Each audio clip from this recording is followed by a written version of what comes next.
sure that this tape will be enough to safely cover up the tire puncture? Don't worry, when you're fixing your bike, you don't...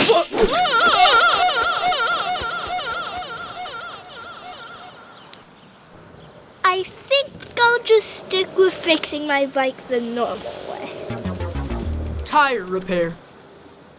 Fixing your bicycle tires is always a good skill to have. All you need is a small bicycle repair kit and tire levers. To start, you'll need to remove the damaged wheel. If you have trouble or need tools, don't be afraid to ask an adult for help. First, deflate the tire a little by pushing the pin in the tire's nozzle.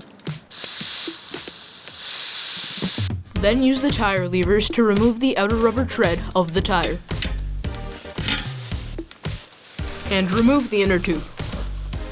While it's off, carefully check your tire to make sure what caused the flat isn't still there. Maybe a tiny thorn, a piece of glass, or a nail or screw. Sometimes, to find the hole, you can squeeze the tube and hear the air escaping. Alternatively, you can submerge the tube in water and check for bubbles. Use the sandpaper in the repair kit to rough up the area of the hole just a bit. Add the sealant, then place the appropriate sized patch right over the hole. Press it tight. Then remove the extra plastic layer. Put the tire back together. Reinflate your tire, attach it to the bike, and it's good to go. Don't forget, always cycle safe and ride to thrive.